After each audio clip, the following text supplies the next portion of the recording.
Hello and good evening, everyone. Sorry for the few-minute delay, but we are ready to go. So, welcome to this webinar on enhancing musculoskeletal assessment with point of care ultrasound.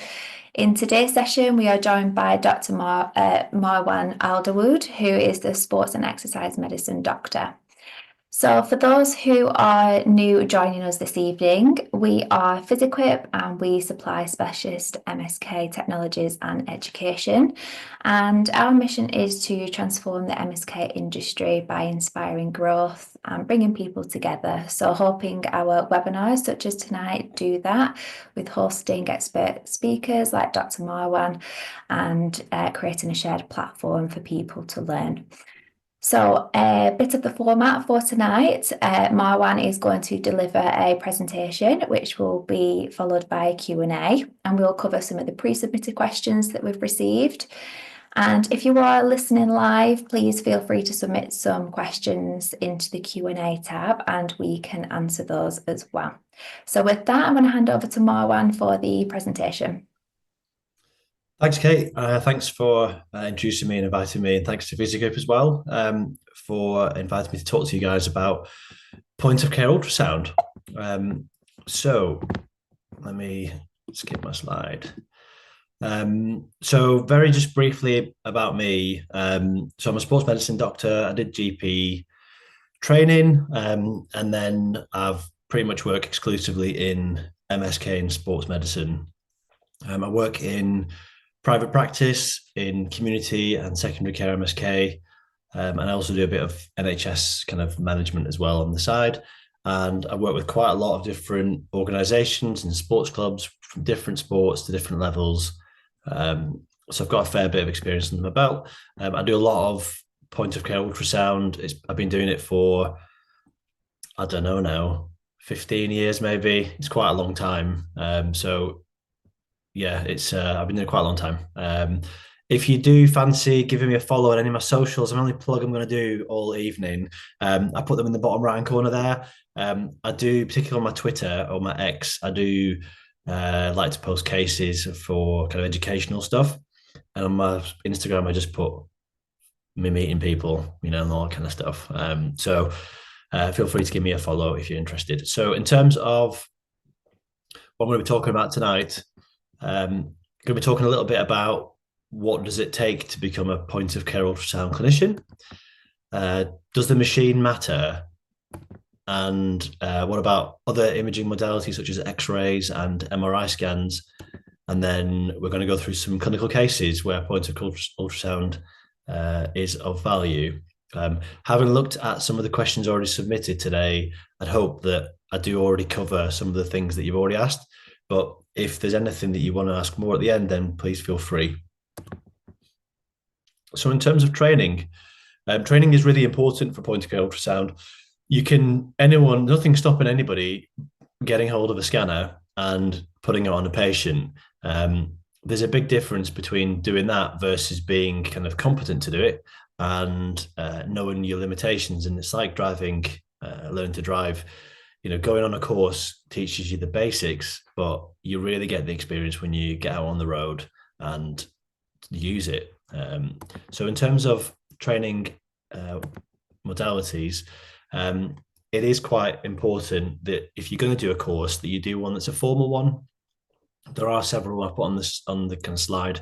Some of the courses that exist, it's not exclusive. There are lots of courses that exist out there, and there are different kinds. So there are some informal courses like weekends or a day course where you're basically getting a taster, which is great if you're not sure about ultrasound and you want to just give it a dabble and maybe get a bit better, or if you're at the other end and you're really experienced and you want some really high-end type training. But if you kind of know you want to do it but want to get good at it, you need to go on a proper course. In CASE is like an accreditation body, and they will accredit different courses, and it's important you choose one. A lot of people use SMUG because it's kind of quite convenient, and they have a lot of good tutors on there. But there are other sites as well. I don't have any biases to any of these ones. Getting a mentor it's probably the single most difficult thing that I think people struggle with in terms of ultrasound scanning. You can go on the courses and they do sometimes they'll bring you patients or you'll scan each other. But you have like a logbook to do, and it's usually about 150, 200 cases you need to kind of get signed off. And even just besides from what's kind of required, having a mentor is really critical to being good at ultrasound. Because without one, you won't know really how well you're doing. You need someone to bounce your ideas off, look at your scanning technique, and whatever stage you're at in learning, having somebody else who is better than you is always good because you'll always be learning in that way. That being said, finding a mentor is very difficult because there's not that many people, and the courses, a lot of them kind of fall short in not having a mentorship program available. They teach you to pass your test, but then they don't kind of give you a mentor with it. I do believe that some of them do offer mentorship. So, for example, again, Smug do offer a mentorship course, but from what I understand, it's like oversubscribed.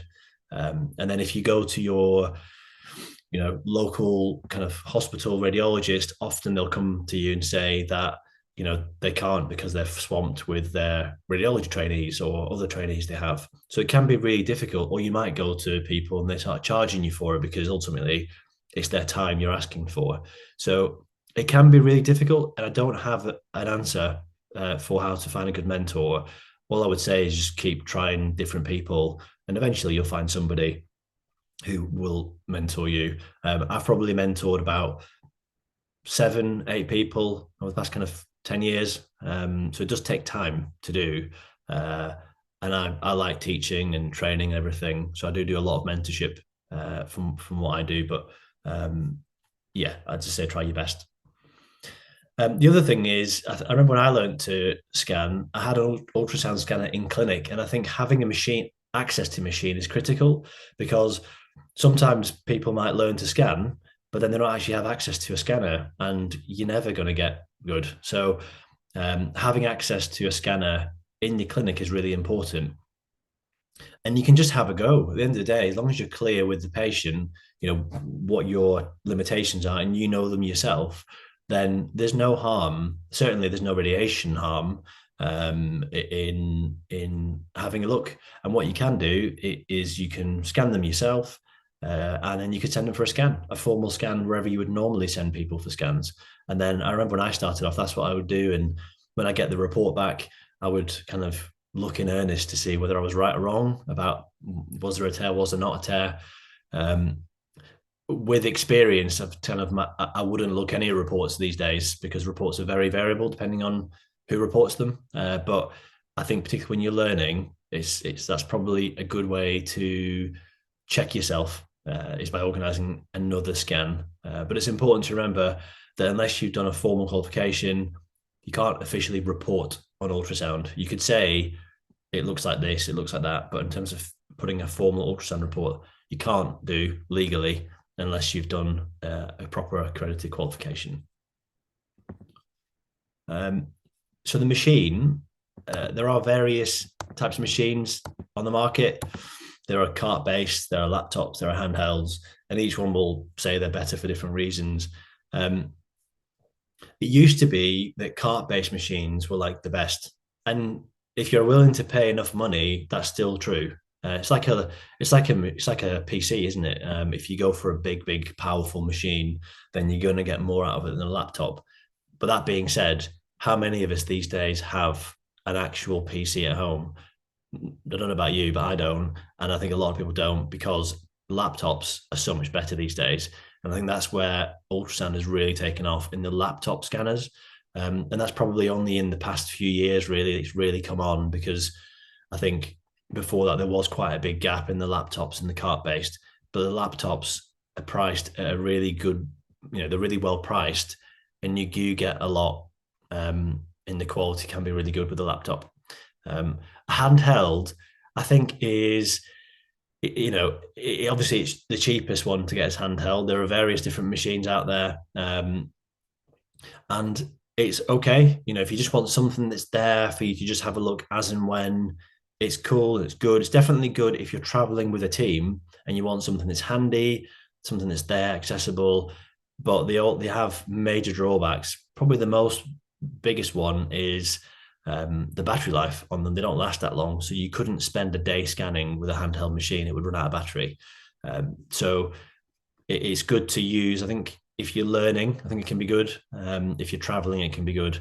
But I would say a laptop is probably the most versatile ultrasound scanner. If you're a radiologist in a research center in a hospital and you getting images for research purposes, then an expensive cart-based machine would be really good. But other than that, the ones that are priced similarly to laptop ones, I don't see massively beneficial, and I've used them all extensively in various different brands and whatever. So yeah, I think unless you're spending 40, 50K plus on a cart-based one, I'd personally go for laptop. And I have personally gone for laptop because I've got a laptop scanner, which I use myself privately.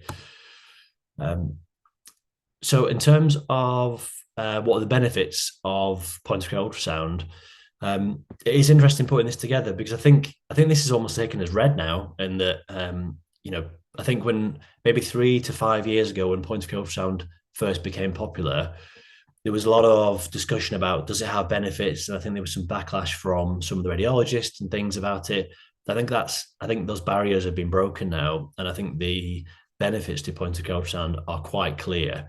Um, it certainly it promotes a one-stop shop model in the a patient can get seen, you can assess them, you can scan them at the same time, give them a diagnosis, you could potentially talk about prognosis and even intervention. So you can do a lot with point of care ultrasound. And I think one of the things, which I may go on to talk in other bullet points, is you can involve the patient kind of there and then. So rather than you seeing them, saying you need a scan, referring them for a scan, somebody else scanning them, and you get a report of a scan, you're doing it all in one go. And even if you don't do it in one go, even if you break it down into 2 appointments, you're the same clinician. So there's a lot more value because you've taken a history, you've examined them. You should, if you're thinking of doing point of care ultrasound, by that point you should be able to, as a clinician, be having a differential diagnosis. So you've got a differential diagnosis in your head, and then you can then test that by scanning and seeing if it supports your hypothesis. And if it does, that adds value. If it doesn't, then you can then go back to your problem solving, in the appointment. So it's just a lot more efficient way of doing things. Patients love it because they can see what's happening. You can show them. This is a bit of a double-edged sword, however, in that I do get patients sometimes where at first appointment you may show them, let's say they've got a mid-portion Achilles tendinopathy, and you show them on the scan, and you say that this is it. You draw a little diagram, and it's 8 millimeters in thickness, and it's got grade 2 neovascularization in, blah blah blah. And then they do their rehab, or they're getting better, and they come back and they say, I want another scan, doc, to see how it's progressing. You might think that that's fine.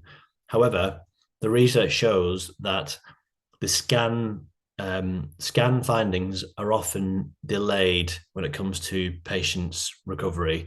So ultrasound is very good, just like most imaging modalities. It's very good for diagnostic purposes, but for monitoring, it's less good because it's generally delayed. So a patient might feel great, but they've still got a thick tendon with neovascularization. So it's not a good. And then if you say, fine, let's have a look, and it looks the same, they might take a step back and think, oh, hang on, it's not better. So I need to, stop what I'm doing and change it. So there are sometimes kind of psychological effects that you need to be mindful of if you are showing patients scans. And that's how I tend to frame it to patients. I say that it's very good. It's a one-off. And unless anything changes for the worse, for example, if there's a pop, or they feel a tear, or their pain increases rapidly, that's different because you're thinking the diagnosis might have changed and you would rescan. But if it's just, can I check on my progress, doc, then I would resist doing that because I don't think it is beneficial.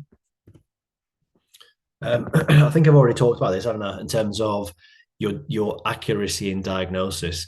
Again, um, take your there's so many examples I can think of, but let's take the shoulder, for example, because the shoulder's a good one in that there can be a lot of things going on the shoulder, and a lot of the tests that we do are sensitive but not specific. So, that's why we move to terms like rotator cuff related shoulder pain, because we know that there's a problem in the cuff somewhere. We don't really know where. Therefore, we give an umbrella term because there's something happening in the shoulder in the cuff versus a joint problem like a frozen shoulder or OA or an AC joint issue. So with point of care ultrasound, particularly in the shoulder, you can often answer those questions in the first appointment. So for example, a patient comes in with painful and restricted shoulder. Clinically, you think it's a frozen shoulder. Now, frozen shoulder is a clinical diagnosis. However, sometimes a patient who presents with a frozen shoulder hasn't got a frozen shoulder. They've got OA, or they've got a big calcification in the posterior humeral head, which is creating an external block. There are lots of other reasons why it can happen, and it's not that common, but you can put your probe on and have a look, and you can discount stuff that isn't happening. For example, the cuff looks normal. And then you can look at some of the indirect signs of a frozen shoulder, which the same as MRI. MRI and ultrasound you can't see a frozen shoulder, but you can see the indirect signs of a frozen shoulder, which is another talk. But you could see those, or for example, you could see gross glenohumeral joint OA, and you think, well, this isn't, or you can see avascular necrosis. So it can really hone in on the diagnostic part of it. So the risks, we talked about the training and the standards that are there for point of care ultrasound. And although there are some kind of attempts at having a framework, there isn't really a standardized process. That's why a case accredited course is important, because they do put a framework in place. But as I say, there's nothing stopping anybody just jumping on a course, learning to scan, buying a machine and using it. Particularly in private practice, you could do what you want, but I think in the NHS there would be a bit more kind of governance around it in terms of who can and can't do it. But that's why some institutions, they have mandated kind of mandatory training that you need to have done, some minimum standards of qualifications you need to be able to provide point of care ultrasound, and that's something I kind of promote.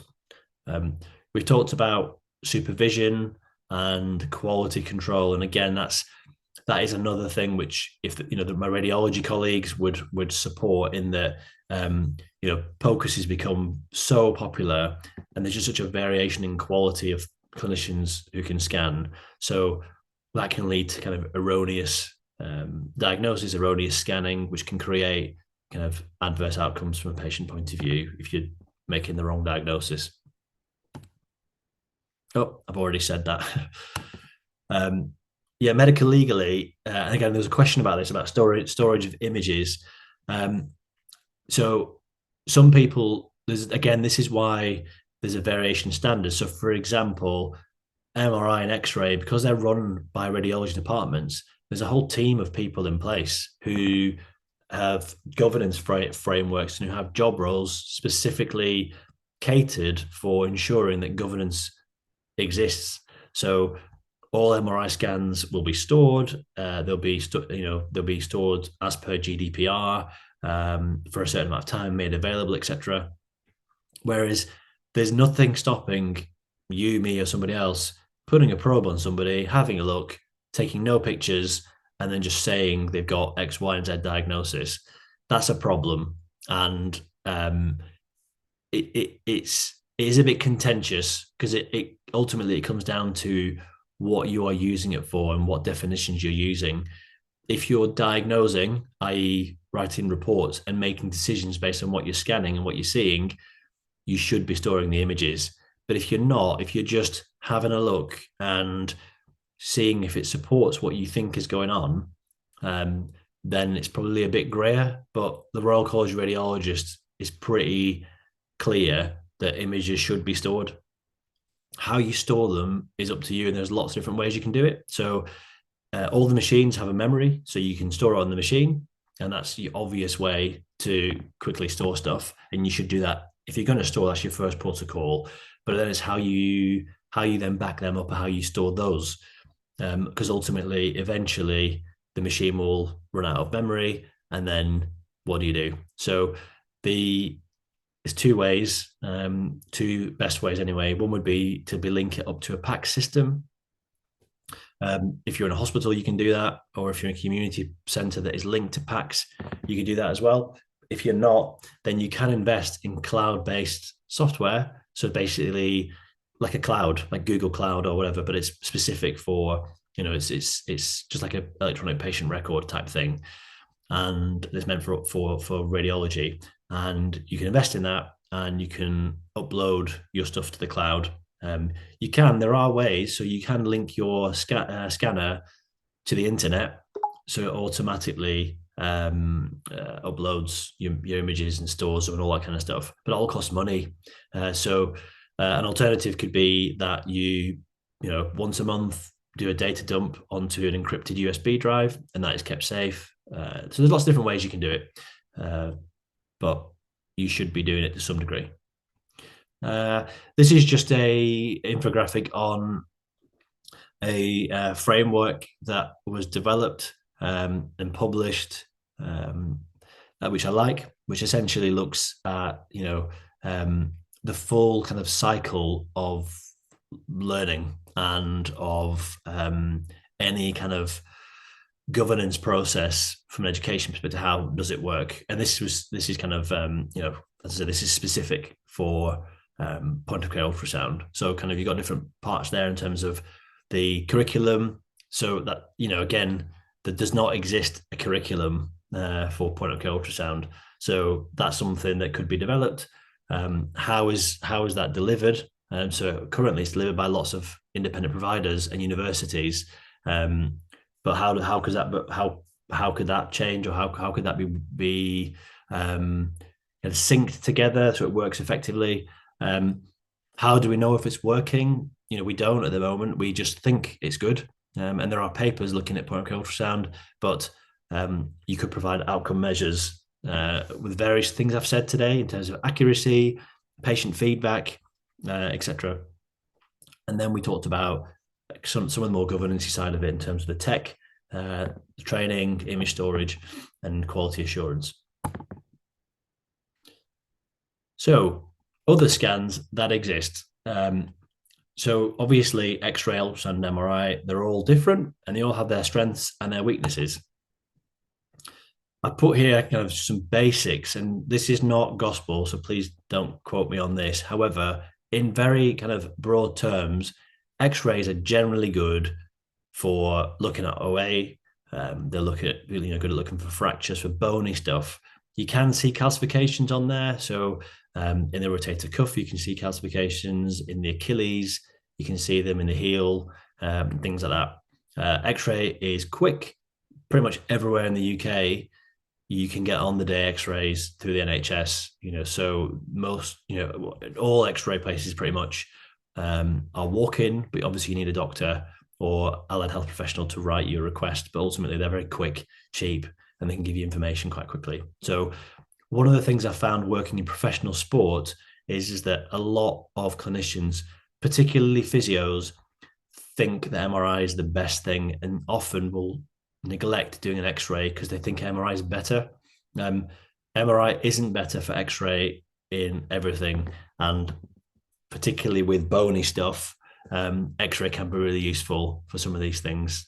Doesn't mean it's in place of MRI, but sometimes an X-ray gives you more information because it's ultimately just hard bone landmarks.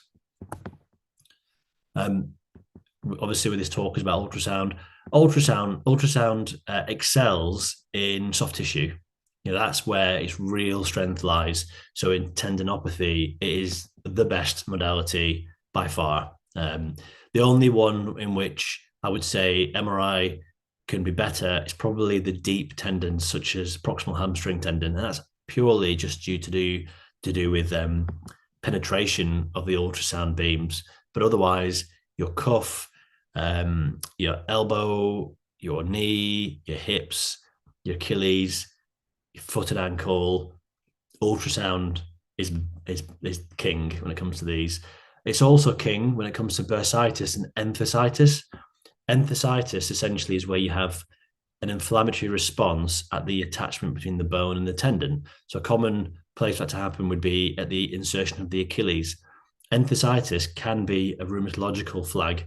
And again, on MRI, enthesitis shows up essentially as high uptake. But on ultrasound, you can see, due to neovascularization, power Doppler, you can see blood flow activity, which essentially is one of the hallmarks for enthesitis.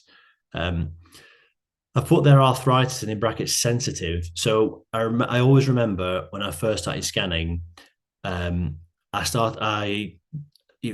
remember, like, for example, like the AC joint, I would scan it and, it looked to me arthritic. And I thought, well, this is an arthritic AC joint. But then I'd send it for an X-ray, and X-ray, it looked normal on the X-ray.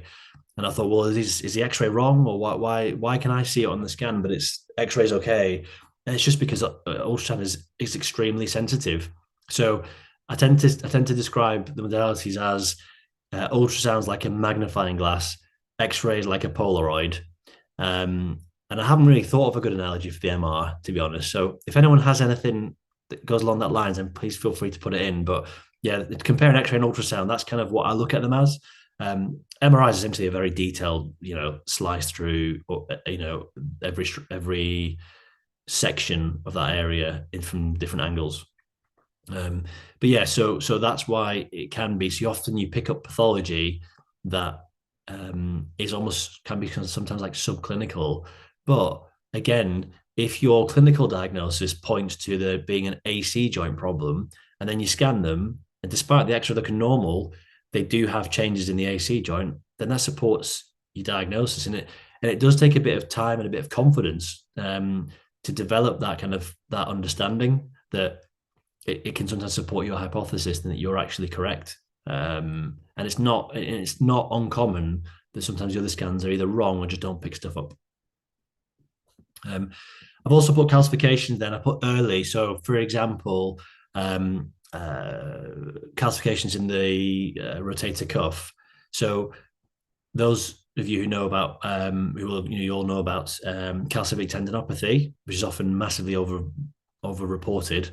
And I've got my own bugbear about calcific tendinopathy being reported, but it tends to go through different phases. So generally, in the early stages, the calcification and the calcium is soft, and you probably can't see that on X-ray, but on ultrasound you can, and that's a lot of the time when it's amenable to barbotage and lavage and aspiration. It tends to show up on X-ray when it calcifies and becomes hard, and that can sometimes be too late, and it's almost like bone. That's not always the case, but ultrasound can help you pick it up early. So in terms of MRI, again, it depends on where you sit in terms of the healthcare sphere, whether you're in primary care, in secondary care, or in private practice, or if you're seeing NHS patients, or if you're seeing the general public. But in general, from MSK point of view, MRI would tend to be, if you're thinking about someone needing surgery, that's generally when I tend to do MRI. So knees, if you're thinking that there's something surgical other than kind of obviously OA, spine, shoulders, I tend to leave shoulder MRI scans for orthopedics because you can get a lot on ultrasound. It is good, however, as I said, for some of the deep tendons. It can be useful, as I say, in sport. MRI is good for soft tissue tears, so hamstring, calf, that kind of thing. It's very useful, but in the general public, I tend to say leave it unless you're thinking of somebody's surgery. I've been through these. Hamstrings. So I've got a slide, specifically in hamstring. This is to show you what hamstrings look when you compare ultrasound and MRI. So there's decent amount of evidence that ultrasound for calf tears is superior to MRI, but for hamstring, MRI still is the gold standard. So to compare, give you a comparison of what we're looking at. So this is a T-junction view. So you've got the biceps femoris is in two. So you've got the long head and the short head, and in red is the T-junction.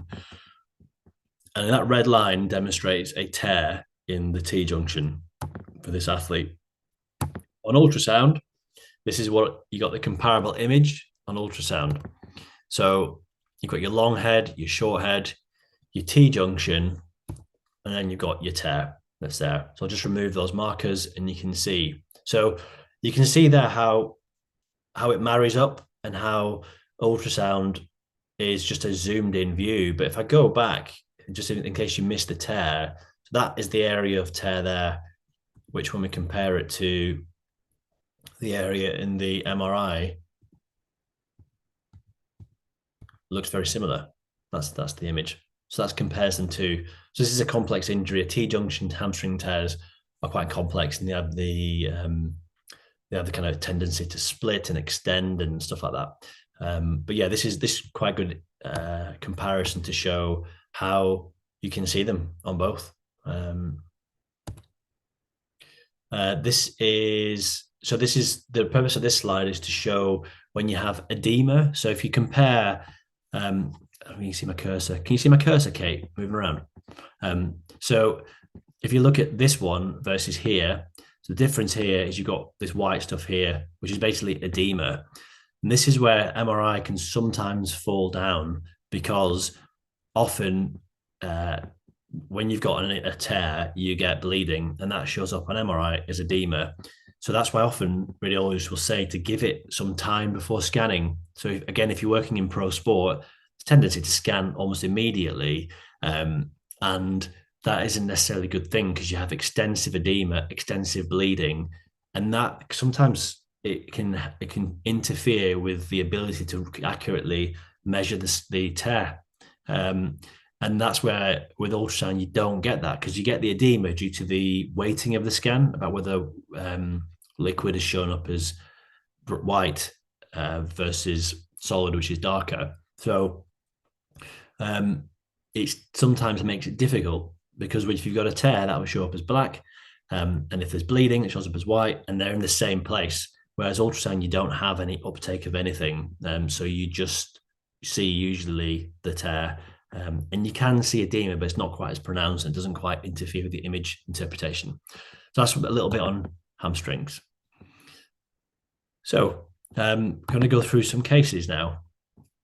I'm not going to, if this was a face-to-face event, I kind of asked for your thoughts and stuff, but I'm just going to go through it and, you can shout out to the screen what you think is going on. So these are all real cases. They're all cases I've seen. So this was a patient, so a 52-year-old male who 9 weeks ago, he slipped onto the ice and he fell onto his elbow and then he felt his shoulder and he had pain. He went to A&E and he saw an experienced APP who organised an X-ray, which was normal, and he referred him for community physio. So he went to physio, didn't get better, so he represented, and he saw a first contact practitioner in his GP practice, sent him some exercises and referred to MSK for a steroid injection. So this is his ultrasound. So in terms of what we're looking at here, obviously this is his shoulder.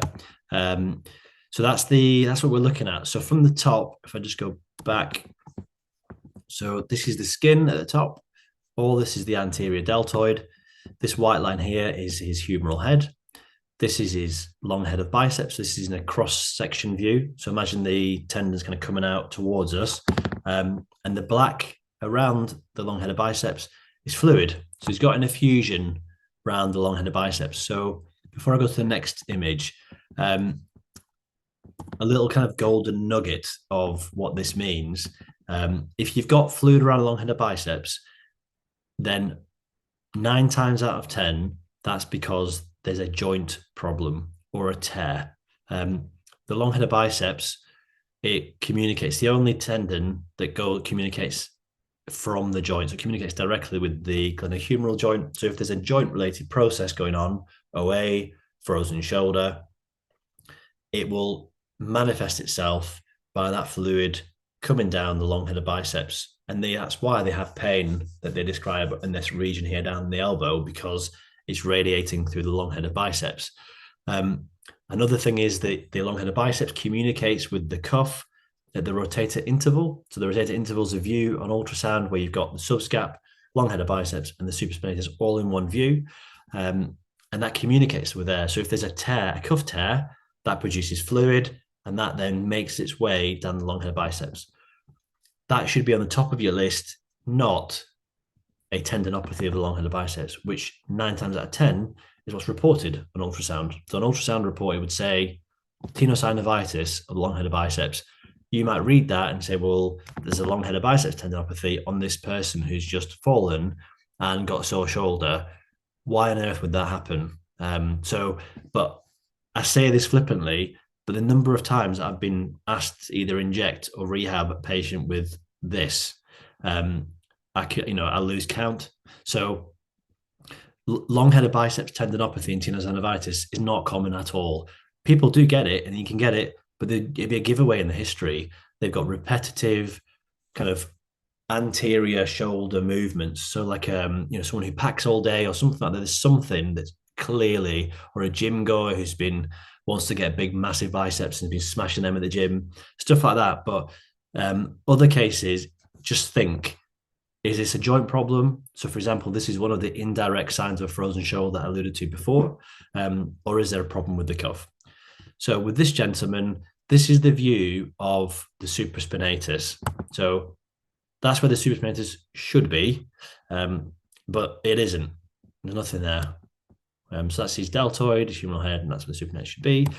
If I flip it around, so this is like a long view, and we've got humerus, deltoid, and this is the bursa. So just in terms of where we're looking at here, so if you imagine that the supracoroidal bursa comes across here and it comes down to kind of your upper humerus level there. So in that space there, this patient has got something called a teardrop sign. And that's basically where you get fluid that goes into the bursa. And because of gravity, it makes its way down the bursa and it just pulls at the bottom of the bursa, which fills up. And you get this teardrop sign. A teardrop sign is pathognomonic for a cuff tear. And that's what this patient had, massive cuff tear. So set him off and he got repaired. Case number 2 is a 65-year-old retired nurse. She's got 4 months of medial knee pain, came on quite quickly. Saw the GP, gave her some anti-inflammatories, referred to physio, wasn't getting better, had an X-ray. X-ray shows some early degenerative change in the medial compartment. Referred to MSK, who did a steroid injection, wasn't getting better. So then I saw her, and this is what she had. So what we're looking at here, this is the medial side of the knee. So I've labeled it there. So you've got the femur in red, tibia, that triangle structure is a meniscus. And this lady has a biloculated parameniscal cyst. Parameniscal cysts, majority of the time, if not all the time, they originate from a joint-related problem. So this is almost like a secondary of something else that's going on. However, this was the site of pain for her, and everything else she'd done hadn't helped. Let me just get rid of it so you can see it. So that's what it looks like. So I aspirated it, and that's what we got. So this is what cysts look like.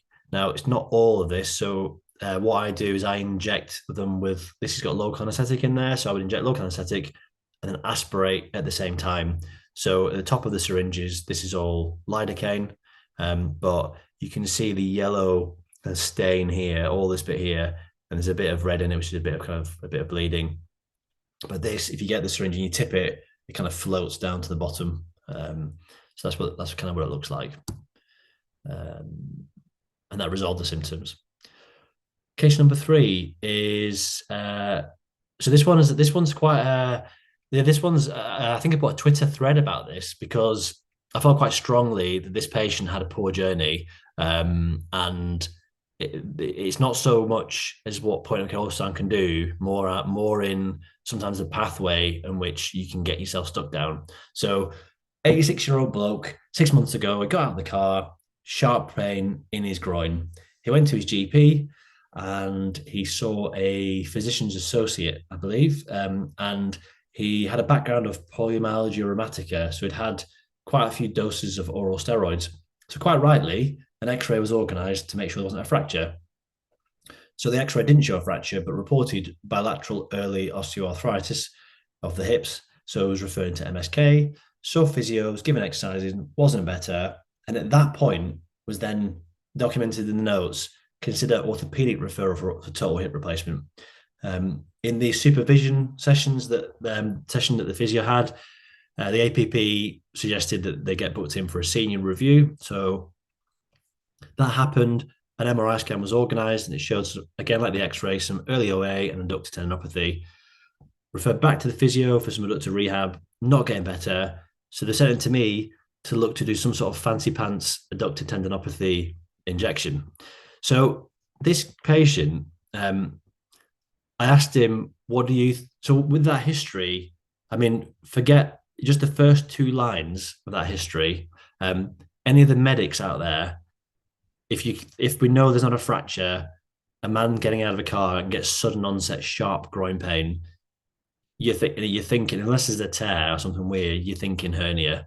And I asked the patient, what do you think is going on? And the patient was like, well, I think it's a hernia, but no one seems to think it is a hernia.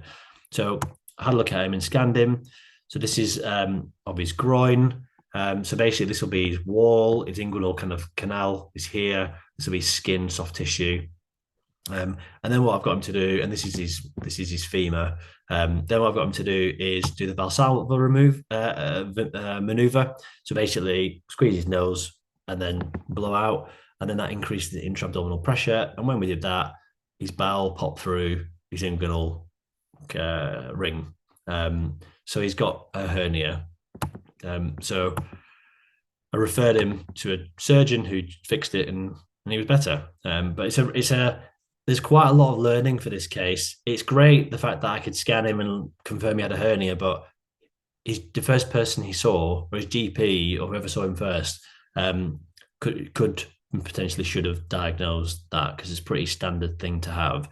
But these things happen, and I think what's happened with this case is that a track has gone down based on imaging, so it's OA hip, and everybody else just followed this track based on the imaging. And that can be one of the dangers of kind of following either what the people have done or what the imaging shows. And obviously, I think one of the things that came out in the Twitter discussion was, should physios be better trained in spotting hernias? And should that be part of, should there be an education thing on hernias? Because we do see groin pain. It's one of the big things that I see a lot of as a sports medicine doctor, because groin pain can be complex. It can be the hip, it can be the spine, it can be soft tissue, it can be a hernia, it can be nerve. There's a lot of different problems in the hip. So there's probably an education piece as well. This is case number 4. So on ankles, this was a 26-year-old professional rugby player. 6 months of medial ankle pain, and it radiated distally to his medial midfoot. So this is his ultrasound. So again, if you've not scanned before, I have labeled the stuff, but you've got, if you haven't scanned before, there's a mnemonic to remember the tendons. So it's Tom, Dick, and very nervous Harry. So Tom is the tib post tendon, and this is your medial malleolus. Dick is your FDL, very nervous. So your vein, and you'll have the artery there as well. Nervous is the nerve, and Harry is your FHL. So this guy has got this little bony fragment that's in here, just there. So wanted to confirm on an MRI, which is here in this blue arrow, and he's basically got a fragment that's probably was an os trigonum, which is then chipped off, but is lying in his medial ankle gutter. And basically what was happening, that this guy was getting kind of pain here in the tendon, but also nerve. Now, you look at that and you might say, well, how's that going to cause nerve pain? Remember, this is ultrasound, and this is all massively magnified. Remember that magnifying glass analogy? It's very zoomed in. So this is like millimeters. So in a rugby player gets a hit from here, or his ankle goes into medial kind of stress, this is going to press on here. So he was getting nerve-related symptoms as well. So sent him to an ankle surgeon, and he got it removed. But then it just sorted his symptoms out. Last case. So it's a 35-year-old lady who's a secretary. Noticed a lump on her wrist, on the dorsal aspect of her wrist, impacting on daily life. Was referred query ganglion cyst, and you see a wrist here, then it's probably going to be a cyst. So she's referred in. Then I scanned it. This has come out quite grainy because I used a hockey stick probe and it was very zoomed in and whatever. But essentially, I've circled here what the issue is. So this was a sebaceous cyst, and the reason why it's a sebaceous cyst is due to its location and what it looks like. So ganglions tend to come from the joint, so they come from here. So this is the joint. So this is like a side view of the wrist. So you've got the radius here. I know it's not that clear, but that's the radial head here. This is the joint, and this will be your carpal bones, and this will be your extensor tendons coming here. Then you've got the skin and the subcutaneous layer, and this spherical structure here. So its location is number one, because it's in the subcutaneous layer, not from the tendon, not from the joint, and also its contents. So cysts, ganglion cysts generally tend to be dark inside because they're liquid or they're gel, thick gelatinous material, whereas sebaceous cysts tend to have like contents in them. It's like a massive spot. It's a cyst, so they look different on ultrasound. So she had that going on. I referred her to get it removed, and that's that final case. So in summary, we've talked about kind of the values of ultrasound. With a good history, an examination, having a differential diagnosis, and then scanning, in my opinion, it's absolutely unrivaled, and you will become the best person in the room as per social media hashtag trending things to say. But you genuinely will be if you can get good at it, and you're a good clinician. Getting trained on it, getting some experience, important. Getting a good mentor, or someone just to bounce off, or someone just to watch you, or you to watch somebody else, is really, really important. It can definitely complement, and it's not in competition with other things. So don't think that now if you scan, you don't have to do any other investigations. It's good to use other investigations, and often they can complement rather than kind of be contradictory. That's everything. Thank you for listening, and I'll hand over to Kate to manage any questions. Brilliant. Thank you so much, Marwan. That was great, and some really interesting cases actually as well. I enjoyed those. Okay, so yes, we're going to get on with some questions. Obviously, some of the pre-submitted questions, I just said, Marwan, you've covered quite a lot of those, but it would be good to recap just a couple. And again, if you've on live, please pop any questions in the Q&A. We'll also get to those as well. Okay, so a couple of the first questions that we got then. First one being, what are the common mistakes you see in experienced ultrasound practitioners making?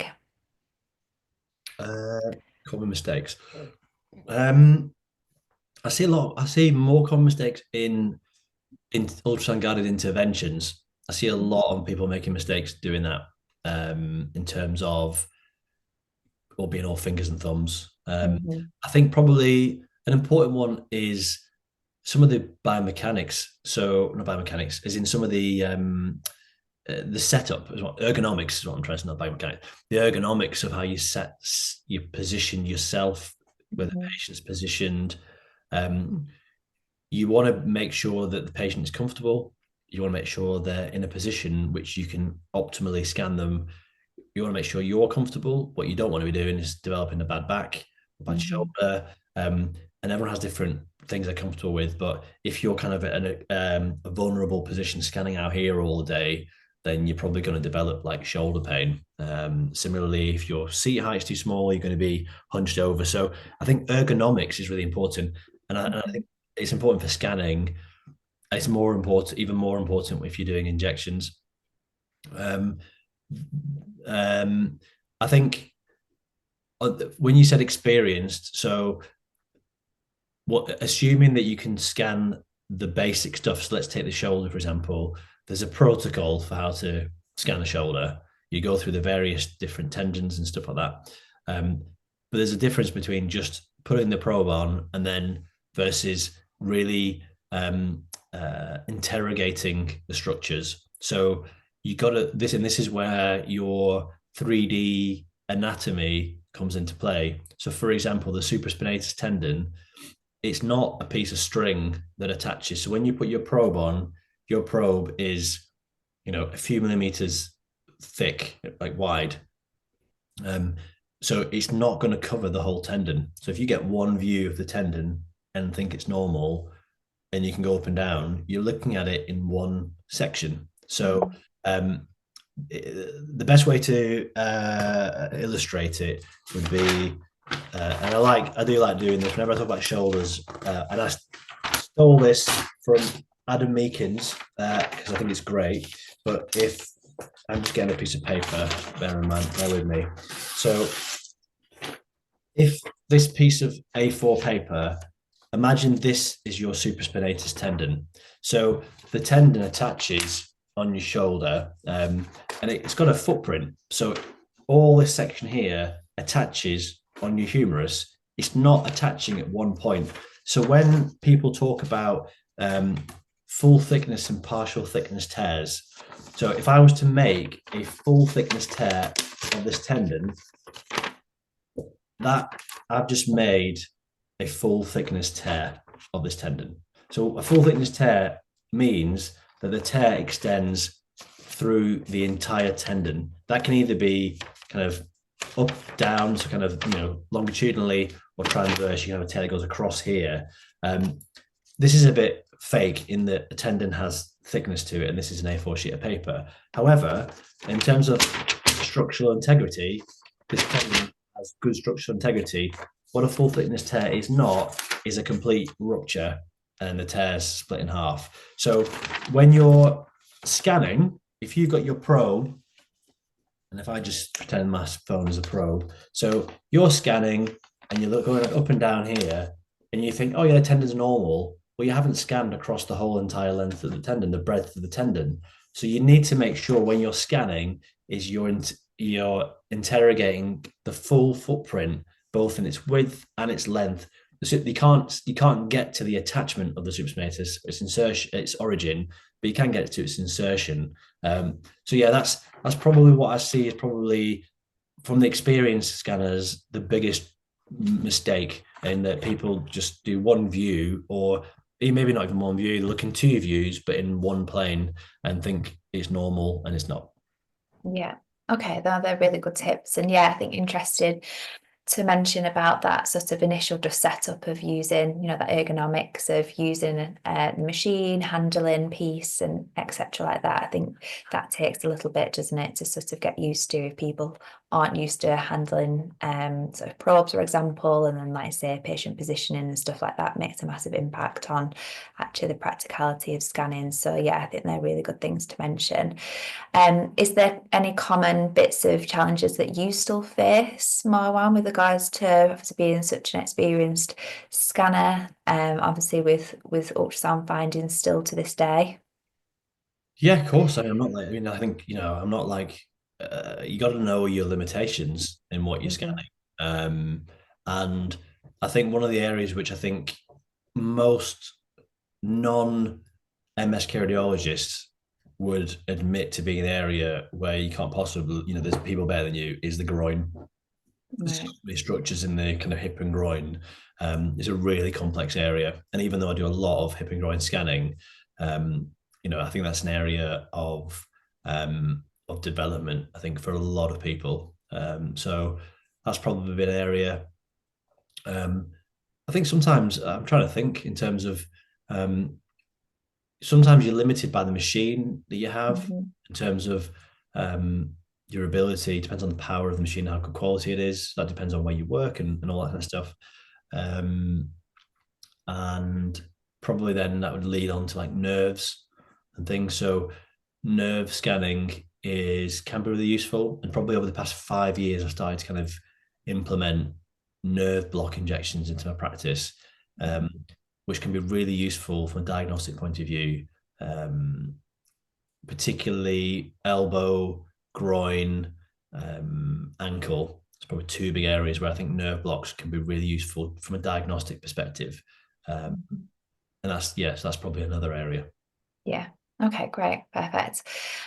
So you did cover within the slides about sort of the image documentation and storage aspect. So just to recap on this one, we had someone asking obviously specifically for the use of backing up images in private practice. So you mentioned about obviously the machine memory, obviously then potential to back up to a cloud software, especially if you are in like obviously private, if you have access to PACS, that's more of like hospital setting, and the highlighting of the machines being able to connect to Wi-Fi through like dongles and stuff like that. So that's something that can be set up.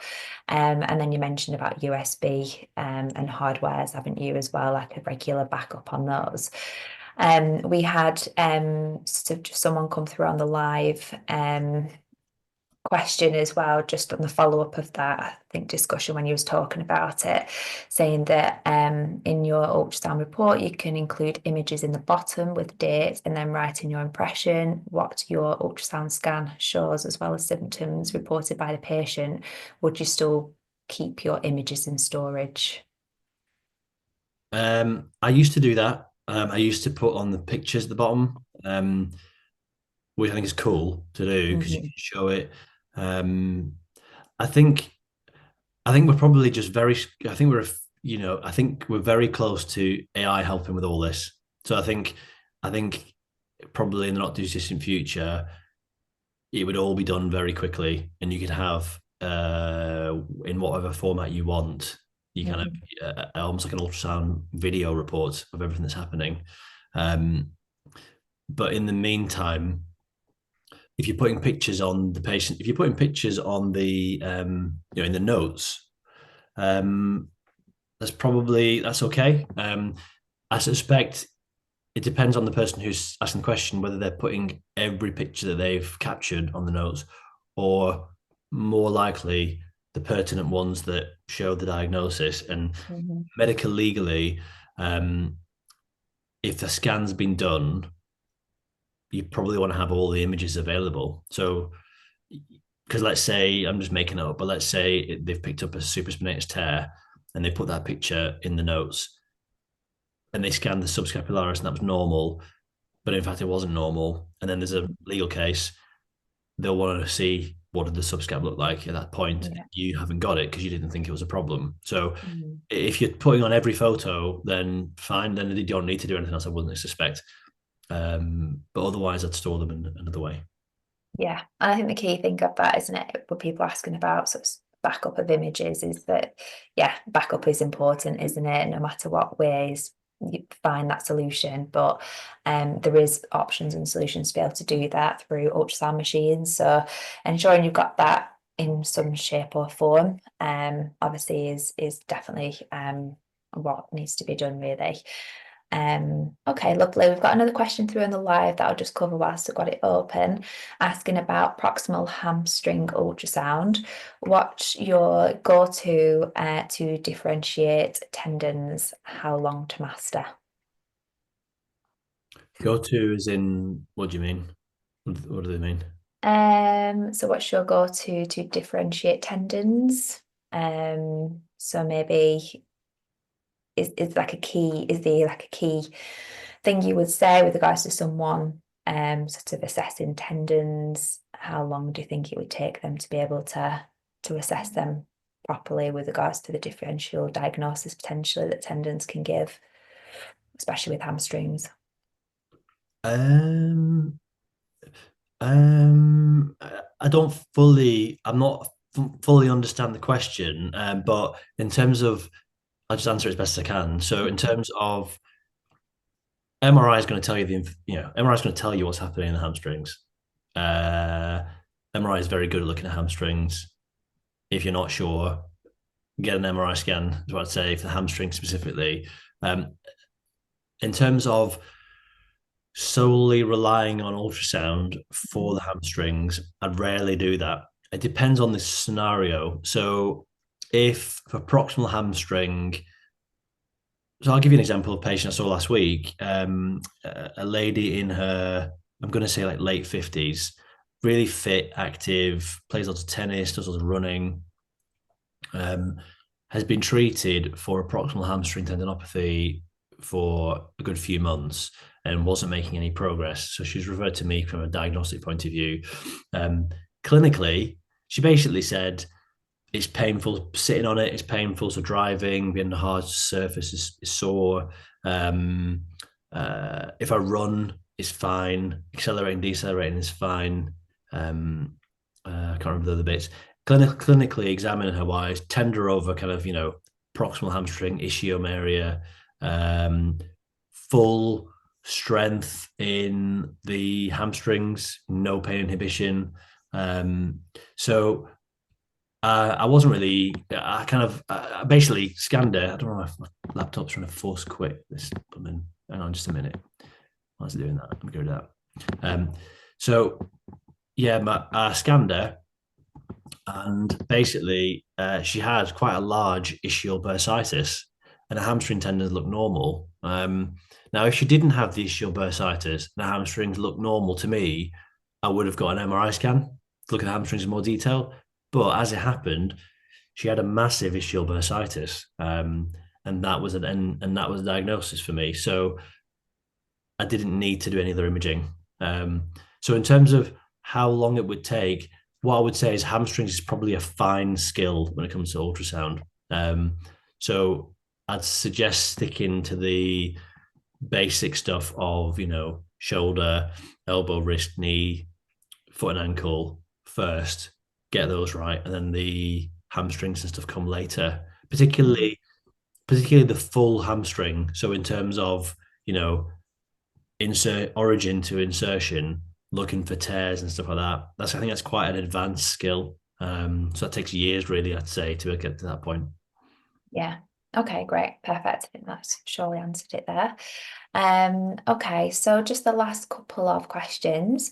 Have you experienced any discrepancies between ultrasound and then other imaging modalities like MRI or X-ray, and then how do you handle them? So I'm guessing this means if you've potentially looked through ultrasound and diagnosed something, but then actually it's come back from an MRI or an X-ray actually highlighting something different. Is that something that you experience or have experienced? Yeah, experience it in different spectrums for different reasons. So in the NHS, experienced that for sure on ultrasound reports versus me scanning them. Huge discrepancies depending on who scanned them. I think this, and it comes down to that point of there are so many different providers providing ultrasound that often the quality is very variable. And as we said in the talk, ultrasound is massively operator dependent. So you can just get erroneous scans that just people are not good at scanning. So ultrasound is a big one that there's discrepancy. X-ray, sometimes, yes, sometimes you do see a difference in X-ray. And ultimately, if I can see it in front of my eyes on ultrasound, then it's there. I'm not making it up. I think with MR, sometimes it is challenging because sometimes you might think you see someone on ultrasound and you MR it and it doesn't come back as showing that. I think that's where having a relationship with a radiologist is important, because then you can say, like, I've seen this. Can you specifically look at this area? Is X, Y, Z happening in this zone? And then they can come back to you. And a good radiologist will tell you whether MR is the most useful modality, because you might be able to see it because actually ultrasound is better than MRI for looking at that particular structure. So there are, as I said in my slide, there are certain things about ultrasound is better.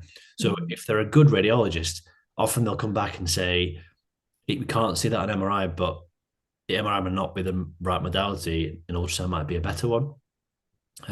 So that's it from an NHS point of view. From a private, from more of a, when I say private, from more of like an elite sport perspective, this is where kind of reporting of tears can sometimes, and this is really high end kind of scanning stuff, but sometimes there can be discrepancies on MRI grading versus ultrasound.